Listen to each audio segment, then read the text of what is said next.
Welcome to the Kid Contractor Podcast with Caleb Auman. On this show, we interview top green industry, construction, and business professionals. Your host, Caleb, runs a successful 7-figure business with his wife, Brittany, and has over 20 years in the industry. The kid has learned some valuable lessons he wants to share with you. The principles discussed will energize and empower you to crush your goals.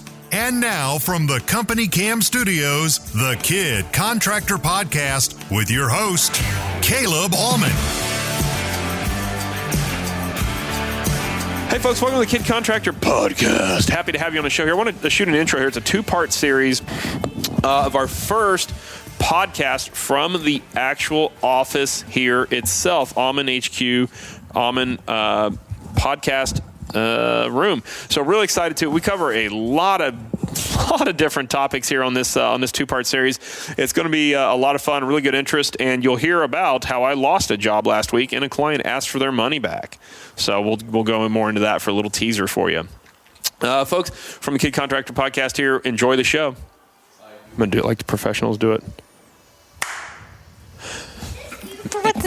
Okay, hey everybody, welcome to the Kid Contractor Podcast. From the first inaugural episode from the shop, the Company Cam Studios at the moment, and the first setup. This is wild. This is really cool to actually be doing this. Now, Britt, you are critical of my clap methodology. If you've never paid attention to anything... I have. I just don't think that we'll use it. Well, that is how, hopefully and theoretically, it might help Hunter. Pap thought you were ridiculous. Well, he thinks I'm ridiculous. A lot of things. That ship has sailed, so I'm not really worried about that too much anymore. I don't think there's any bailing that boat out. But you do that to sync audio and video together. So if Hunter takes this audio file and puts it to the video, he can look at the spike in the audio on the GoPro. I know how it works. I just don't see that it's going to be used. But that's fine. It's okay. We just like to clap here at Auman Studios. Folks, they say the haters are going to hate no matter what. Well, there we go. Welcome to the show, everybody. It's kind of weird being videoed and, which this will just be dumped out on YouTube for whatever and in any creative way. Maybe we can put it together here. That's on Hunter. That's his department. But we want to welcome you to the Company Cam and Kid Contractor Podcast Studios introduction. Pap, Britt's my father-in-law, sorry. Hello. Hey, what are you doing? How you doing? Good. I'm really excited. This is super cool because as this goes on and gets put together, it's real. For some reason, though, it's a weird dynamic being videoed in this. I'm a little more conscious of how I'm sitting and looking and presenting myself. Let's say Brittany Auman, my wife. Hello. And of course, your host here, Caleb Auman on the Kid Contractor Podcast. Got a few things I want to discuss, and I just remembered something that I didn't sync up in time because I want to run over this in a few show prep notes. A few videos. I do, but the problem is I need to sync it up on my phone because there's a couple sound bites in here I want to talk about. But also the big thing is just like with the shop in general, we're sitting in the future studios, or I guess it is the studio, Manifest. It's just got a long ways to go yet, right? So this is the podcast studios. You'll see maybe in some B-roll footage here or whatever if you check out the YouTube channel at Auman Landscape. But we've got our podcast table at the moment. It's a 3/4-inch BCX piece of plywood supported by our friends at Bartell, reversible plate compactor there. And then, Bartell's a friend of the show here. Milwaukee, not so much. They don't flow us anything, but we do want to thank Bartell for their support of the Auman endeavors, let's say. And we really love the Bartell compactors. We got a couple of them, and we use the heck out of them. Progress here at the shop. We haven't talked about that much lately, so we'll talk about the shop for a moment and where we're at with the shop. People don't know what size the shop is. You should say that. Folks, because we rarely talk about the actual size of the building, it is a 70-foot by 120-foot long building. North-south and east-west is 70 measurements. The vertical to the sky, if you will, is an 18-foot ceiling. And then the peak of the crest of the roof, I don't know how tall that is. Mark knows because he was up there in a ladder, but I don't know if he knows the footage of it. It's whatever a scissor lift plus a 20-foot extension ladder is. Again, that was done in a safe, professional manner, folks. Maybe we'll release the photos of that, but the internet will eat us alive with it. It'll be great. Probably shouldn't. Yeah, we probably got to wait till the building is finished before we do that, because in case the OSHA is watching or something. But But that was done voluntarily, uncompensated, I might add, too. So really, what liability is there on our end? We accept Mark's all volunteers on the property. Yeah, really. What was on the Build It podcast? It was actually something I'm gonna reference a bit today. They keep telling one of their intern people, you get paid at the end. We just don't tell you when that is. So, but anyways, the shop now we're working on are getting the electric roughed in at the moment, and we are Pap's working on that. Yeah, well, we shot a bear, Paw did, is what Dad always said. So we are working on that here with the shop and trying to get muscled through that. Britt, what lessons do we have at the moment rolling through the shop build?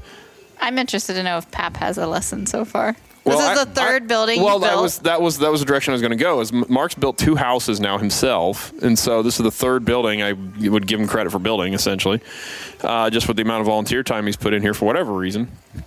And he's he's the most patient person. So I don't know if it doesn't even really count because he's not even human. He's so patient with things. See, when you're retired, you got all the time in the world. You can Mark, just come and go as you please. I think you were patient before that. Retirement's got not your demeanor of patience is like nothing of this earth is what I can say. Well, and you see, Caleb, when you've had to babysit for years and years and years at your own business, you develop that patience. I guess you are. We were just talking about this the other night. You remodeled your first place, your first house you bought. You actually owned 3 houses. You remodeled the first one, right? Did a fix up deal and all that. Did you go into that? We'll talk about that. Did you go into that remodel? It's on James Road in Columbus, Ohio. If you know where that's at. Lancaster. Oh, James on Lancaster? Yeah. Oh, I thought that was weird. You went up to James Road in Columbus. I'm like, no. Man, from Straitsville to James Road, that's a wow. That little that's a heck of a development transition. that we did work in once before. No, I don't know. Oh. No, James Road, Lancaster. Off of Sheridan Drive. Son of a gun. Okay, that makes a little more sense. I thought, man, Mark went from there to Columbus. It must have really been a deal. Is what I figured. Well, it was a deal. But. Okay, so that's the house remodeled and did that. Did you go into that remodel process feeling like you pretty much knew, or was that the guinea pig you learned, or you're always pretty handy? Just flying by the seat of my pants kind of thing. Kind of like what we're doing here. Now, also, Mark's pretty handy fellow. What car did you had a car when you were young that you put like 6 engines in? Oh, yeah, that was a 55 Chevy. And you put how many engines in that for real? 6. 6 engines, folks. Why? Now, granted, that's back when cars were held together with about 36 bolts and had about 14 parts, the entire vehicle, in fairness. But I actually say that as if it demeaned or detracted from the amount of work that is, because that's a terrible amount of work. 6 engines in a car. 6 engines in it. It was terrible. But I didn't have any money, just a kid. And I'd buy an engine, and somebody'd say, well, this is a good engine. And it would run for a little bit, blow up. So I was like, well, if you weren't redlining it doing donuts all the time. Oh, well, yeah, that's true, too. I forced it, just ran the crap out of it. Well, there we go. The other part of the story. Then I used to tell my dad, I said, Dad, I've put so many engines in this. I said, this engine, I just should be able to say jump, and it just jump out. It was just about that bad. Boy, it was a lot of work. So it was a 55 Chevy. How old of a car was it at that point? Well, I got it when I was 16. So you would, I was 16 years old at that particular time because I was born in 55. So. Okay, there we go. So I've had my share of old vehicles like that. So none that I've fortunately had to swap engines out of, but I put plenty of time and money into. And that is one thing I'll tell you, folks, of our trajectory of a company and my trajectory of vehicles over the years is like, I go to work on some of our stuff nowadays that we have, and it's just like, the literal phrase "beat the brakes off of it," kind of deal. Like all the vehicles I used to own were so rusty and just old and decrepit old vehicles, and just every time you got to fix something in there or swap out a fuel pump. Every time is going to be an ordeal of like battling rust, snapped off bolts. And now some of our stuff is, praise the Lord, newer and not so rusty. And it's like, I can't remember what vehicle I changed brakes on a while ago. And it was like, oh my gosh, that went like how it should. That was so strict. It was so weird to not fight rust the whole time and snap bolts off. At the first house that we rented together, we got new brake lines or something for one of the trucks, And we were up until like 12:30 or 1 in the morning bleeding the brake lines. And you looked at me and you're like, we won't have to do this forever. Because it was so cold. Not forever, but just a little long time after. We were wearing cars. We had like the garage lights were the only lights we had. Like out in the driveway. Well, that's what I say about the shop here. It's like this will be the first winter in my entire working career, and then some, that I've not had to change oil or fix something out in December or January in a gravel parking lot in the open on my back on an old piece of junk vehicle. And I won't know how to act fixing stuff in here over the winter and it's snowing out. Like I said, I may never leave this place. It's like so crazy. And it's been a long road, folks. And like Britt said, a lot of those stores, it makes me think of fixing the Bobcat out in the driveway when the wheel bearings went out on our first skid steer or something, an old pile of junk we bought. And I was out there, I had just had foot surgery and I'm still out there having to take the skid steer apart. Or I had to finish, what were we doing? We had to replace a bunch of stuff on it. And again, out in the cold, in the dark. Oh, gosh. But anyways, woe is me, right? All right, so Pat, have you learned anything? Yeah, gosh, we got off track there. Have you learned anything about this build? Well, what did your or are first... you just teaching us lessons? What's your first remodel? Like, how well... Did that go pretty well? Or was it like, holy cow, every bit of that was a horrible learning curve? Nope, went great. It was just... Really? It just took it... Yeah, just took it piece by piece, bit by bit. Patience. I know, it's that darn patience. He probably budgeted like 18 months for it, where we would have budgeted like 3 months. 3 weeks. To do the whole 3 weeks to do the whole thing. And... It was just... You've just done one thing at a time. And, was doing one room at a time. So all the rooms got redone, but just one at a time. So yeah, that's that patience. Not a big deal. So Mark, as we're working through the building, he's like, just takes time. Just take your time. We'll get through it. We're not too. And then he has the words of encouragement. We're getting close. We're getting real close for the inspection. And it's like, okay.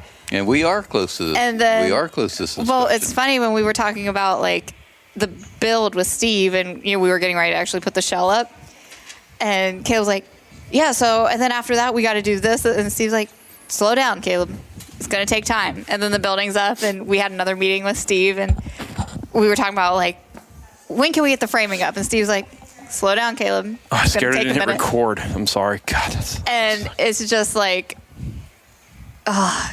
everyone tells us to slow. Everyone that's built something before is like, slow down, it's going to take time. And if we build a house someday, I don't know that I'll be able to. I don't know. Was Mom patient? Same deal. Mom couldn't have been patient. She was pretty patient. Oh. But she's never let me forget it. It took 2.5 years to do. Hey folks, we've been buying Hardscape products like our beloved Unilock product, another natural stone, products from our friends at Semco. Ken Engel, my rep here in Ohio. If you need Hardscape stuff there, reach out to Ken. He takes awesome care of us at the Columbus, Ohio Semco. But they also have locations in Belton and Perryville, Missouri, as well as Columbus and Cincinnati, Ohio. So they're all over the place. Actually, they are being acquired by Site One, so you can imagine all the extra availability of stuff from Site One now integrated with Semco. It's going to be awesome. We really want to thank them for supporting the podcast here, and I really want to encourage you, if you go into Semco, tell them you heard about them on the Kid Contractor podcast. The Columbus yard alone is like 10 acres. There's an incredible amount of stuff. It's always in stock. It's why we moved over to using Semco and buying our Unilock product through Semco. So can't say enough about them. They take great care of us, and I'm sure they'll take great care of you. Well, there's that. But I will, in my own defense, I've done so much of that myself. Yeah. And you can see, like, the electric that's done here. I done 100% of the electric, just myself, after work. And I done all the plumbing. 100% of the plumbing, all myself. I done heated floors. Done all the heated floors myself. Well, Dad helped me. Yeah. And he would help me here and there. I shouldn't say just totally by myself. But night after night after night after night after night, I can't count how many nights that I would spend. Well, 2 years worth. Yeah. That you would just spend all weekend and every night. I don't know if I hardly ever missed a night working. Jeez. But it was just, you done that. You get the electric done. And you You get the plumbing done. Of course, the radiant heat system, once it was up, there's so much radiant heat in there that took forever. But I knew that's what I wanted. And it's just like you guys. You got the radiant heat in the concrete, and I have it in the concrete as well, plus under all of the first floor, and then the ceramic tiled bathrooms on the second floor. And then in the bonus room, I've got a 3-car garage. And there's radiant heating under all of the rooms up above that 3-car garage, and that which is we nice call the in the bonus winter. room. Yeah, very, very nice. It's an extremely, extremely comfortable house. Yeah, is there radiant in the basement, you said? Yeah. Oh, okay, I didn't know that. Yeah, I mean, just, again, just the radiant in the office here is just in the offices part. And just experiencing that from your house is like, that'll make a nice place to work in the wintertime on a concrete slab, by the way. And so it's like, probably is the way to go. So we wanted this place to be comfortable. Yeah, we're going to spend a lot of time here. You spend the majority of your day here. Right. And I just wanted to actually enjoy being here. Well, and you will. This is going to be the most comfortable place in the winter that probably more comfortable than our house. It's more airtight than our house. It will definitely be more comfortable in your house. It's not that your house is uncomfortable, but it's forced air. And of course, you're on a crawl space, and it's not the warmest in the crawl space. So, it's an older house, and it doesn't have all the insulation. So, yes, this will be more comfortable than your house. Maybe we will live here. At the end of the day. It will end up being forced in here. Well, and again, it's been an interesting experience just on, this is my first-hand real build. I've built pole barns with Dad, and built a lot of stuff over the years, but no actual. And I was real little when we added on to the house we lived in then, but this is like a big wake up for moving into, or if we're talking about building a place at some point. And it's just like, man, so many of the little things you realize, like, whatever. So again, Mark, I'm guessing like your experience is wonderful teacher. Even building your first house essentially. Then into your second house that you're in now, those experiences were probably learned a lot from that first place building into the next place and what you want and don't want, what you won't do that way again, and that kind of stuff, right? And if you guys build, you'll be the very same way. This will prove invaluable. What you went through right here will be invaluable. And that's the same way with my first house just the whole thing. It's just like, you almost have to stand back and look at this great big picture of, okay, this is house done. And Brittany, you've mentioned it a lot of times. You got to be patient. You've had many people tell you just got to be patient. Rome wasn't built in a day. And the problem is Rome has to be built by December 13th because we have classes starting December 13th. So that's the problem, Mark. Rome's got to be built by then. That's the darn problem. Rome is having a party. Yeah. And the Legionnaires are coming. So well, I'm not sure if you'll have it totally done, but you're going to have a lot of it done. Yeah, we'll be in pretty good shape by then. And we are hosting, folks, in case you haven't heard, we are hosting live in-person Hardscape training here at the facility, which is going to be wonderful. Go to the hardscapeacademy.com, check out dates for that. But we're going to feed you real well. We got places for you to stay, all hooked up and lined up for $1,200 for 2 days. You can't hardly beat that deal. For what you can learn to build at our place that will generate tens, if not hundreds of thousands of dollars of revenue in your company. So it's a really great value. And that's what we want. We want it to be accessible for anybody at hopefully any point in the industry that they can attend, learn how to build stuff, get some hands-on experience building things, and take that information home and go to, take their company to and I hate this phrase, the next level. But I mean, it will help you, get some experience under your belt and understanding what you're going to deal with when you're building this stuff. And we're going to get to do it in a climate-controlled building. We'll still go outside to talk about a few things, but, whatever the weather's doing outside, it's going to be a nice 65 here in the building. And we'll still have soil in here. We'll still talk soil compaction and base aggregates and everything. Might even do a French drain install. We got some really cool stuff we're gonna be able to do here in the building, and it's gonna be really, really something. So great value, and it's gonna be a great price point for everybody, and that's what we want to try to keep it as. Classes are gonna be limited, about 10 or 15 people each, but we got people bringing their entire company in. It's crazy. So I mean, that's part of the whole thing here, and then on top of the podcast studio, which again, thanks to Company Cam on that for being part of this and making it part of the thing to happen. You asked something that I've learned from the build, and I said it, I think, on the one podcast, but I would go through and have an actual set of plans drawn, like. Okay, yeah, that was good. For electric and. Like hire an architect is what you're saying. I would hire an architect. For a building this size and scope. Because the layout I came up with myself, and I don't know, I love the layout, but maybe someone could have done it better or not figured it out the day before we actually put Yeah, I think there's merit. If it was just a plain old pole barn shop or whatever, no, that is not necessary. But for what we've got going into the place, it would be worth considering or talking to someone to come up with a complete full set to the minute of like what you're going to do and like wire runs and layouts and all that kind of stuff and plumbing and like a real actual set of plans, especially if you're planning on self-performing a lot of work because it would answer a lot of questions for you. So that is something to consider. Now that may cost you, depending on the size of the building, $5,000, $10,000, whatever.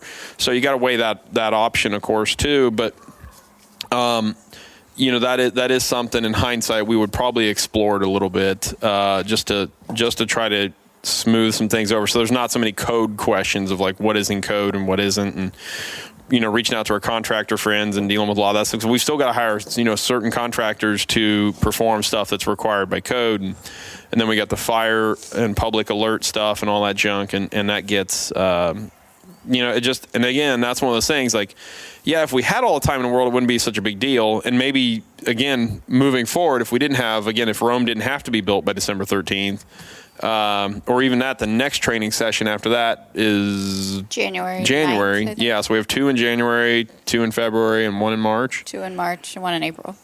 Even in them. So those are well, they're not filling up, but people are buying tickets and spots to come into that. So I imagine here by the next 30 days they're going to be getting pretty full. So that being said, Britt, what else? What other status are we at the building here? Well, we just finished up spray foam. Yeah, that's one. Britt, pull that mic up by your face, please. Yeah, we just, Margarito and his crew just wrapped up spray foam here in the building, which the difference in the place for spray foam, we did open cell, is that right? Is it open cell? I think it's open cell. And then, of course, there's you mentioned that on the internet, open cell versus closed cell, and you're going to get like 40,000 different comments of what. And Mulder did open cell in his barn as well, and he's convinced it's going to fall over because that's what the internet tells him it's going to, because he used open cell. So, but that's the joke, right? It's like the internet will tell you, the comment section. But from what I read, I think the only difference between open cell and closed cell is double the thickness. That's my understanding from you, so I'm going to cite you. So on I don't know. Yeah, podcast people can tell me wrong, I guess. Yeah, actually, YouTube now. What now? YouTube. YouTube comments. There you go. If you're watching this podcast on the YouTubes here, tell us how wrong we are. Which, by the way, if I haven't thought of a way to like really broach this, because I want to try to make a video around this in its entirety. But if you see me over here struggling to breathe, it's because my posture's not real good, and I got injured at work last week and doing something stupid, and I'm sitting in a way that doesn't allow me to like take deep breaths because it hurts to breathe. And it's not as serious as it sounds, folks, by the way. I just got hit in the chest with a spud bar pretty hard, and it just bruised some ribs in my chest. So, or broke my sternum, one or the other. But, okay, watch out all the wires. We got Levi breaking in here. What's up, sir? Okay, here, say hi to everybody, Levi. Hi. Okay, thank you. You want to watch another Axel show? Kids are all into the Axel show at the moment on YouTube. Talk about somebody making some real YouTube money. Talk about a famous YouTuber. Oh, my gosh. So here's, and I don't know how far we are into this, Britt, but let me see here, folks. Bear with us, please, as we eke out the new. Here's something I want to, exit stage left there, by the way. That's right. Something else that, depending for the viewer, if it was stage left for them. That's how I'm going to turn that around on you, Britt. Anyways, Britt found this really cool old-timey on-air light. Looks like in the old like 1950s radio stations. And we got a little switch on the wall that we're going to turn that on and off when we're on air in here. And that'll be something really cool. And then the window there. This is going to be cool. This is going to be really awesome, isn't it? Okay, so hold on. But we were talking about spray foam. Oh, okay. We're still on that. Thickness, all that stuff. But I thought it was going to take... how long? Was I the only one that thought it was going to take 2 days? No, I thought it was going to take just a few days as well. Yeah, I mean, I thought, I initially, I was like, yeah, maybe 2 days. But then I was like, well, maybe I was like, well, maybe like 3 or 4 days. And then once they got going, I'm like, oh, they're going to be here 2 weeks. And now, granted, the building's really tall. The building's really big. To the sky. To the sky, as our translating app said one day, which was really funny with those guys. Good crew there with Margarito. But yeah, that took a little while. And again, it's just all part of like the thing I really through the whole build. And even just the older I get, it's just like, we've got this giant spoils pile outside the shop. It's leaving at the end of the month. And it's one of those things like, man, I want that out of here. Man, I can't wait till that's out of here. And at the same time, it's like that date is coming like a freight train, regardless, right? And that's one thing I realize as they set these dates into the future. That is going to be here before I know it, especially the speed that we live life in nowadays. And so setting those dates out in the future has become to where it's like not that big a deal to me now, because it's just like, man, that'll be here before I know it. Because we've got we've got Equip coming up next week. We'll be down in Louisville, Kentucky here. Actually, this show's dropping Monday. So actually, by the way, we're going to have a meetup at the Bobcat booth there at Equip Exposition in Kentucky, formerly GIE, Green Industry Expo, whatever, at Louisville. Thursday at 12:30. And is that time set then? Okay, 12:30. Awesome. But again, that is in. Hey Levi, you're gonna have to go out there because you got your sound up too loud, dude. So, so we'll be there having a meet up at the Bobcat booth. And what is the date, just for a timestamps purpose? October Thursday. It's October 16th, so it'll be October 17th when this drops. So that gives you a little bit of a reference point. Here's something interesting. I've been listening to Aaron Witt, Build Witt podcast here recently, and this is a soundbite I've wanted to have on the show here since I saw this, and I got a whole nother route I'm going to go with this, but this is something I'm going to try to catch here. Here we go. We'll see if this will play. Nope. So let me try to cue this up here, Britt. Let's see here from our source. Britt, remember how I screwed this up last time? Yeah. Okay, so what is it about? Oh, I see why. Okay, here we go. I'm going to deafen you, maybe. Nope. Okay. Well, this is making it awkward. Britt, talk about something for a second. Okay, so anyways, let's see. Spray foam is done. We've been putting up girts around the building. That's what those are called, right? Yeah, the lateral. Yep, the lateral deals there. So those are the horizontal boards going up the walls, so we can mount metal and plywood to it, and we have to do that because that's what fire code requires. So in order for us to get an occupancy permit, we have to cover all of the foam up, and the foam is all over the building. And you're going to put 3/4 inch plywood down 8 foot down on the bottom, right? Yeah, so I don't have people that hit the... So people like me who run into the building outside of the fray. Bust it. Yeah, so I think everyone in this room has hit the building once now. I hit it twice. Yeah, I hit it the other day bringing wood in the door, and that was the first time that I wished that the doors were wider. Yeah, well, the bad part about it, though, we're trying to bring in 14 or so long boards. Yeah, it's unnecessarily long. In a 12-foot wide opening, and so then you got to do the sideways thing and move it, and then. Yeah, and the windows on the skid steer are so dirty, I can't see out the sides of it. We ought to try to do it at night. That's when it was. It was at night. Okay, well then it makes it doubly bad. So. I think we're just, electric's almost done, I'm told. It is. I think that we could actually call in for the inspection here within 1 week. Mark tells me that Man, you are so ambitious. Mark tells me that there's enough can lights in here to run a airport. Well, I think we can heat the place off the can lights, actually. So. Well, I'm going to give you, for example, I was counting these. And Caleb said, well, I think I got to go buy some light bulbs for this. And I gathered up a few I had around the house and the garage, just like some older ones that I'd replaced for whatever reason. And I think, what I count, Caleb, 37? Yeah. 37. I just rounded up to 40 in case we missed a couple. Of can lights.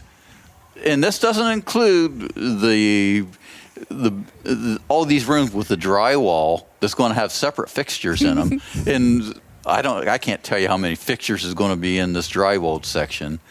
But the one that you're going to paint, It's not going 37 can lights. Well, it's going to Light up bright America. enough. It's going to light up America. Yep, there we go. It'll be the brightest building in Carroll. Well, you all see that when you're coming in from the outside at night. Wow, you got it all through the windows, and the building's beautiful. It is. Cool. Yeah. I want to put a flag on the front of the building, like up at the peak, like hanging down. I think it'd be cool to put a light on that. Yeah, I agree. Our friends at T7 Doors have that on their building, and it looks really sharp. Yeah. So that part's It'd have to be cool. a pretty big flag to be proportional, though. True. Well, they've got a big flag on their place, and it makes sense. Well, so, you are going to put a flagpole up here in front of the someplace, aren't you? Yeah, someday. Actually, we have to get that up before December 13th also, so I can hang my Christmas tree contraption from it. Yeah, which well, actually, hopefully you're not going guess to do what you did means? last year, are you? No, we're not doing that Okay, again. good. So if you want to know what that is, I think, did we do a YouTube video on it? Yeah. Oh, man. I wanted to do like a Hallmarky Christmas tree lighting ceremony out at the end of the road, or out at the end of the driveway. Before the driveway was ever even thought about being put in. Yeah, there was nothing here. It was just a blank piece of property. And we cut a tree down from the back, which was bigger than I thought it was going to be. Trees are always bigger when you bring them. A big Norway spruce, yeah. What was it, 30 feet tall? It was large. It was probably 30. Okay, so we drug it up. We augured a hole out. We dropped it in the hole. We limbed it up. That was an ordeal right there. Yeah, that went so not like I was planning or thinking it would go in my head. Would you have to watch a YouTube video on that to see the debacle that this was? I got my truck stuck twice. It was just... Mark had to come bail us out in the dark. Yeah, it was bad. It was. But then I went to Menards and I bought all these like Christmas decorations for what I thought was the size tree that we were going to have. And I don't know. I had like $200 in decorations probably. But then we get to this 30-foot tall tree and it wouldn't even go around one time. So we just had to like string it on there, but we couldn't even get it to the top because we had nothing that high. I got a set of pole pruners and used that to get it up as high as I could, standing on a skid steer bucket to get the decorations up in a tree. And it was right after I had vertigo, so I couldn't even look up to do it. And people drove by, and this was like our first impression of like us owning the property. You're like, oh, okay, the trailer park's moving in apparently. So. And to make it worse, we left it there until I think Valentine's Day. Yeah, then we got tied up with traveling for work and podcast stuff and all that. And then we started this place. We started the driveway and stuff. When did we break ground on that driveway? In January? Hey folks, we've been using GPS Track It on our trucks and even our portable restroom, but we do it on the trucks and other machines to make sure and to know when they are due for maintenance. That's our number one thing we use them for. But you can use GPS tracking software to know when clients were being serviced and for how long. You can double check that. You know when your trucks are going into places they shouldn't be, if that is something you're wanting to pay attention to. In-cab recording of driving conditions. There's so much this software can do. Other value that GPS Track It brings to you is you can save on your fuel costs with actionable data of idle time and trucks running out of route and things like that. Increase productivity and efficiency. You'll see that they actually say a 40% increase in productivity on average once they're tracking where and their routes of their vehicles. Monitor driver behavior. You can keep an eye on that stuff and make sure your guys and gals are out there driving safely and braking safely, cornering safely, all sorts of crazy stuff like that. Also, you can prevent vehicle breakdowns and costly repairs, and that's the number one reason we have it, is to know when the trucks and our machines are due for oil changes, tire rotations, all that stuff based off the average or the mileage that they drive. So that's why we love and use GPS Track It. Reach out to GPS Track It at gpstrackit.com. Tell them Auman sent you. The driveway and stuff. When did we break ground on that driveway? In January? It was New Year's Eve or New Year's Day. Was it really? Yeah. January. Man, your memory's so good. My memory's so non-existent. I thought it was January. Yeah, it was like But look how far this place has come. I mean, really, it's been somewhat warp speed, yeah, all things considered. When you consider, how long is this driveway, Kayla? 500 feet. Well, the whole section of it's almost 550. The driveway proper is maybe 400 something. Yeah. And we got 1,000 tons of aggregate in the place at the moment. Yeah. And we probably got another 250 more. And so it's a long driveway, a lot of stone. Yep. And we started it in and just the muddiest, muckiest. Optimal time to start cutting in a driveway is in a rain season of January, and just go for it. But we did. It was pedal to metal, man. We got, like I said, Rome has to be built by December 13th. So well, then I think we were shooting for October 1st. Well, at that point, that's true. We were shooting for our grand opening of October 1, and God, we missed that by a country mile. That's for sure. Yeah, that was funny, but it's been and Mark, without your help, gosh, God knows where the place would be or how rickety it would look or unfinished it'd be or whatever. But you've definitely been an invaluable blessing on the whole project with your experience and wisdom and patience and all that. And I can't I'll publicly say it for sure. Thank you, because it really is you've been an heavily instrumental part of it. So. Oh, I don't know if I contributed all that much. And he's humble, folks. And he's humble. But yes, it's all been 27 of those can lights he hung himself. Yeah, I was gonna say, I don't think I got my fingers on any. There's 37. Yeah, get it right. See, now he's not humble. Now he wants all the credit. Because it was like, I've never seen so many can lights in my life. There's a shortage of can lights now in the country too because of that. Well, when we have our grand opening and everyone from the internet is invited, you can come see all the can lights. Yeah, exactly. Yeah, because they got uninvited from December or October 1. But we'll get it done here, folks. We'll get it going. But the number one goal now is to have it ready for our trainees coming here in December, which there's still some spots open for that. So if you're interested in it, hit us up at the Hardscape Academy, drop us a DM, whatever the case is, whatever. Britt, anything else here we want to touch on with this show here? I guess there's one last thing. I'll probably do an entire podcast on this BuildWit quote here. I want to run off of their podcast called Dirt Talk. But I thought this was really good, and it bears because we talk about growing. We get asked all the time, how do I grow my company? How do I get out of the field? All that stuff. And one of our answers to that we really feel is of all things, and this is product placey as it can get, but is the Company Cam app we feel is actually a really great way to help grow your company because it aids communication between you and your team. And you go. It's an app that all your employees download. You give them certain levels of access to it. And you upload, go to your jobs, be it just cleanups and edgings and mulchings and things, and you go to those jobs, you take pictures of it, it uploads automatically, blah, blah, blah, blah, blah. I'll spare you all the details. It's an incredible app. But then you can doodle on those apps and make notes in there. And then everybody in the company that's either going to that job or actually they go to in our case, like the Estrada project. And they can see, okay, this shrub gets removed. You can create a scope of work in there that everyone can see. And you don't have to worry about printing out crap for guys to get, to pick up or printing out the pictures and all this stuff. So it's really, and if we were to give the guys tablets even again, because we moved away from tablets for element time because everybody's just using their phones. But that's one of the ways to really scale it. And so that's a preface to this quote I'm bringing up. Actually, just on that, I could even see it like when Mark owned an HVAC company and you guys did all the gas stations and like it would have been really handy at that time because everything's geotagged to that specific store. Mm-hmm. The guys could have uploaded photos of whatever was wrong or just kept model and serial numbers. Oh, that'd been wonderful to have something like that. Like model and serial numbers for each store, for each unit, and that way there wasn't any question when you went to go order parts, replacement parts for it. So yeah, that's pretty slick. Yeah, so yeah, I mean the uses like that are just crazy.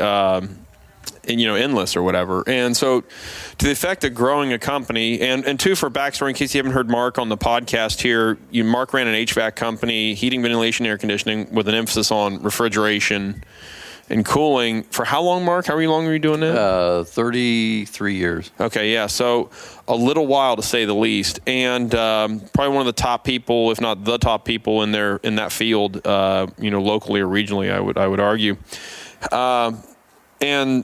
And so growing the company, coming to this, again, this is from Dirt Talk podcast. I think this is a really good listen here. I'll try to time this in here. Running a business. If you're in the trench the whole full time, you can't run the business. If you're in the trenches. Running a business is a different skill set than building a job. Everybody tries to treat it as the same thing. But if you just build jobs, you can't run a business. If you just run business, you can't necessarily build jobs. You have to get outside of the fray. I feel like we're right at that threshold too.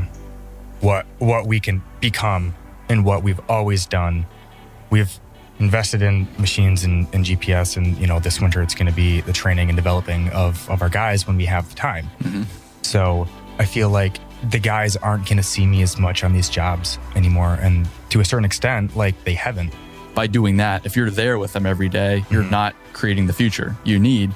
It's just about connecting those dots, making everybody understand that, and then it gets to a point where it's like, hey, we're good here. Like, you go do your thing. We've got it covered, man. We know how to do this. Got it. Yeah. If you're in the trench the whole time, you can't run the business. Can't run the business. Running the business. And so that's that soundbite there. And I think it's important for people to always, realize, the importance of, if you want to grow your company, getting out of the field to an extent. And if not, the other end of it, like Swihart has kind of created this model really well. My hero Swihart over there, of he's got a designer that does his sales and stuff, which actually somebody reached out to me about that position, Britt. I forgot to, I've been meaning to mention that to you for a couple of days here. Remind me to get with you on that. Because we've been just considering the concept of hiring a salesperson. And Swihart, like I said, he's got this down. He wants to stay in the field and run that cool tilt rotator thing all day. He don't want to do sales and stuff. Mark thinks those are a really good piece of equipment. No, I do think that's cool. But we keep having this argument about, Caleb says, oh, well, you can replace it one man for the entire year. I don't know. I'm not completely sold on that. So that's a whole nother conversation we'll have to delve into here. Apparently Caleb doesn't want to argue about that right now. Well,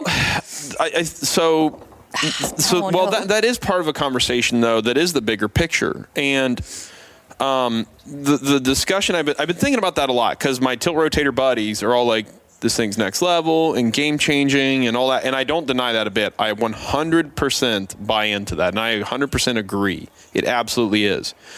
The thing that I wonder about at our company, if it will make sense, the more I've thought about it, is and what I'm going to challenge the internet is, internet, show me, and I say internet, Instagram at large or whatever, show me a company that is structured like ours, where the owner is not in the field.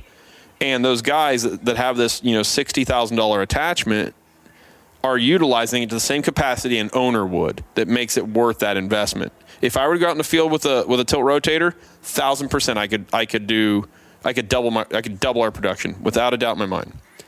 I turn that loose with my guys. I don't know that we're going to get that same ROI. It will make their jobs easier. It will make their jobs a little more productive. I don't know that it would have a 2x return. And so that's what I want to see on the internet. The more I've thought this through, the more I think about this, because this is that danger. You get caught up in the internet and what your cool friends are doing with their cool stuff. And maybe those pivots aren't right for you at the moment. Yeah, especially financially where we're at. We got to survive this freaking build. That's one thing. That's a whole nother episode. And actually, that's a whole nother one of my show notes here, but we'll have to do this on a separate podcast, because that's an interesting conversation. And everything's fine, by the way, too. But it's just been a stressful year is all I can tell you. In many ways. But yeah, I wonder. I don't know. I don't know that I'd like to see a company that has tilt rotators for their employees, that the owner is like, oh my gosh, yeah, our production has gone up 2x or even 1x. And I don't know. And I think it would depend on who your foreman is and what their experience is and their operating. Well, that doesn't matter either necessarily. It's their mentality. That is the thing that puts those tilt rotators to work. If you don't have a strong operator, though, then yeah, but that can be trained in, and they can grow into that. I don't if they want to, and that's part of it, right? But I really think the mentality is, how easy can I make this job, which is an owner's idea. How easy can I make this project? How much little of a sweat can I break using this machine to its full capacity? And like watching Swihart pull that, and again, he combines the big trucks with that tilt rotator, but that video of him, it's phenomenal. He takes those pincers, as everybody likes to give me a hard time, and pulls the compactor off the truck and sets it right next to their work area. He then switches out, puts the forks on it, and pulls that cage thing off the truck and pulls it right off the truck. No skid steer, no nothing involved. Picks it up and sets it right down beside the work area. Nobody touches a thing, and the operator doesn't even break a sweat. and everything they need for that entire job, probably $50,000 install, has been mobilized with one guy. And so the thing is, like, are the guys on site going to look at it that way with that tilt rotator? No, they might have the ditch witch there, the mini skid steer loader, and they're still going to offload that with the skid steer loader. Takes a lot of time. There's more back and forth.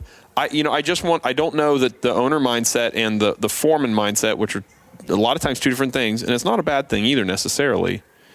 Because I know you're talking about that growth concept there, the growth discussion of like, heck, anymore when I get on site, I'm doing nothing but slowing the guys down and screwing them up. Because I'm like, well, did we do this? Did we do that? Yeah, we already took care of it. Go away. Leave us alone. Let's do our job. And you go do whatever you do all day.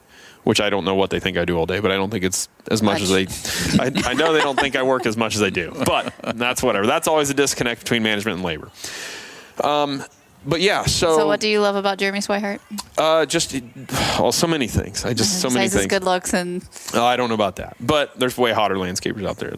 But I mean, the way he thinks about processing work is absolutely next level. And the way he thinks about organizing jobs and producing these jobs is just, I mean, that's why he's going to do the revenue he's doing this year with no more. I mean, they're going to do $2.5 million worth of work with like 6 guys. And I talked to my friends locally, and they're doing the same numbers we're doing with double the team. You know what I mean? They're doing the same numbers we're doing with 8 guys instead of 4. And so it's like, I know part of it's pricing, part of it is pricing, and the other part of it is productivity. And so Swihart is absolutely killing it. Well, but I don't know if you turn a foreman loose, you get that same productivity out of that tilt rotator thing. So that's that discussion. Yeah. So, but the part of it comes back to so that is kind of entails or comes back to where I'm talking about like this, getting out of the field thing to grow your company. And we get asked, how do I grow the company so much? Part of it is communication, like we said with the company cam, which is a shameless plug there. But then the other end of it is make sure your crews are outfitted with the things they need. But I don't know, that tilt rotator at our stage of the game is necessarily the step we need to take as rapidly as I thought we did.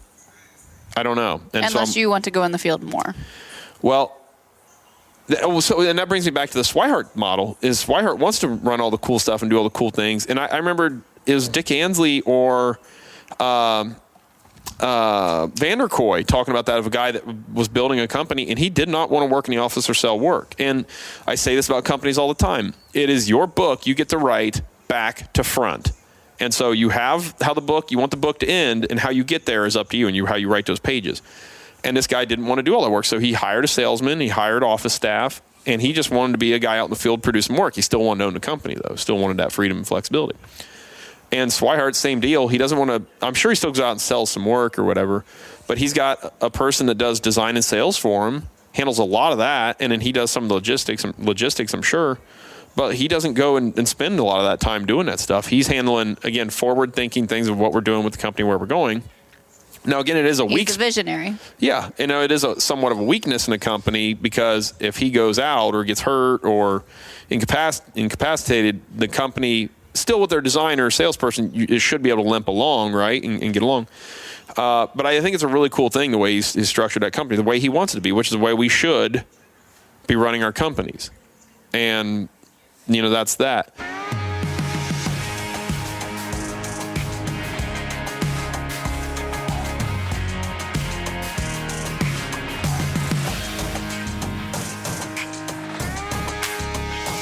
Hey, folks, that was episode 1 of the Kid Contractor podcast from the official Auman HQ headquarters here, which is what HQ is short for, in case you didn't know that. We hope you enjoyed that. We got episode 2 coming up here, and I don't know where this got cut up, but if you didn't hear as to why a client told us they wanted their money back, that part will be in episode 2 here, and you'll get to hear that story of where I really dropped the ball on the project. So listen in for that one. Thanks, folks. We'll catch you on the next second part.